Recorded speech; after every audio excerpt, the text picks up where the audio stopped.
So here's a wild story. When the government in Nepal banned social media, you know what happened? The streets exploded with young people protesting. Now Australia is thinking about doing something similar, banning it for anyone under 16. And it just makes you wonder, what actually happens when you try to take away a generation's phones? Okay, let's just frame this for a second. Over in Nepal, you had a total ban. People saw it as censorship, and it led to these massive, violent protests. Now look at Australia. It's a much more limited ban, just for kids under 16, and they're framing it as a mental health issue. So, yeah, the reasons are different, but the core action, taking away social media, that's pretty similar, which leaves this giant question mark over what's going to happen. And see, that's the connection. Even with these different policies, the target is exactly the same: teenagers. And for them, you have to understand, this isn't just some minor rule change. This is like a seismic shift in their day-to-day lives. And this quote, wow, it just hits the nail on the head. The protests in Nepal, they weren't just about politics. They were about identity.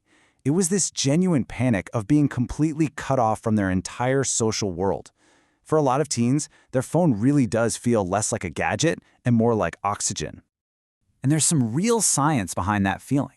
Social media basically works like a dopamine pipeline.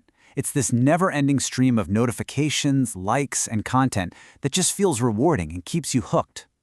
So what the Australian government is talking about doing is essentially pulling the plug on that entire pipeline for a whole generation. All right, so this all leads to the big question, right? What happens next in Australia? If you look at all the moving parts here, you can kind of map out 3 potential ways this whole thing could unfold.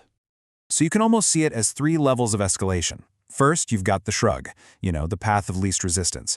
But that could easily morph into a VPN rebellion, where just using social media becomes this defiant, almost political act. And then you have the real wild card, a full-blown protest wave, where all that frustration online spills out into the real world. Okay, let's be real, scenario 1 is probably the most likely outcome. Teens are smart. They know their way around technology. They'll download VPNs, lie about their age, and just keep on scrolling. And in that future, yeah, parents feel like something was done, politicians get to claim a win, but in reality, not much actually changes, except that kids just get a lot better at sneaking around online. But what if the ban pushes them a little further? This is scenario 2. Suddenly, getting online isn't just a habit, it becomes an act of defiance. Social media goes underground, and the irony is, it becomes less accountable, totally unmonitored, and potentially a lot more dangerous than it was before the ban ever happened. And this right here, this is the real danger of that second scenario. It stops being about just breaking some silly rule. You actually risk creating a whole generation of young people who see the government not as a protector, but as this controlling force that's just out to get them. That's a huge, powerful shift in mindset. And then there's the big one, the Nepal scenario, the true wild card. What if teens don't just find a workaround? What if they snap? What if the symbolism of being locked out of the very platforms they grew up on, of being cut off from their friends, what if that's the spark that could easily spill out of their digital lives and right into the political arena? And to really get why that kind of reaction is even possible, you have to understand this.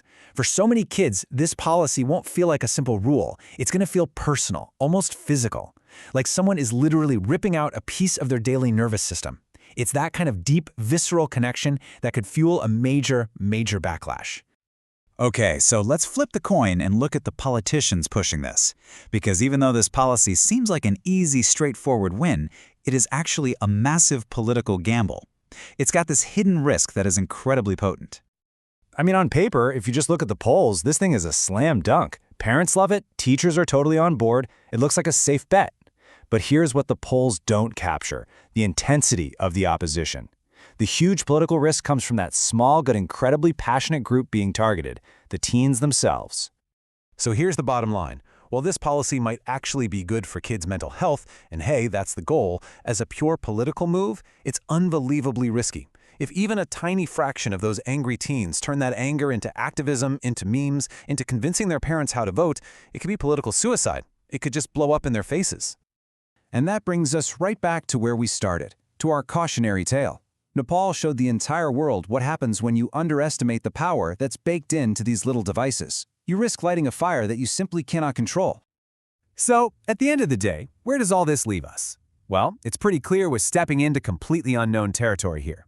This isn't just about trying to regulate a piece of tech. It's about confronting something way more complex and way more powerful. Let's be totally clear about what's at stake. You're not just regulating a device. You're messing with what is arguably the single most addictive, most socially integrated object of the entire modern era. And that kind of intervention, well, it rarely goes quietly. And so, we're left with this final lingering question. Will Australia's teens shrug it off, rebel against it, or flat out revolt? We honestly don't know the answer yet. But whatever happens, the outcome is going to tell us a whole lot about what happens when you try to unplug an entire generation.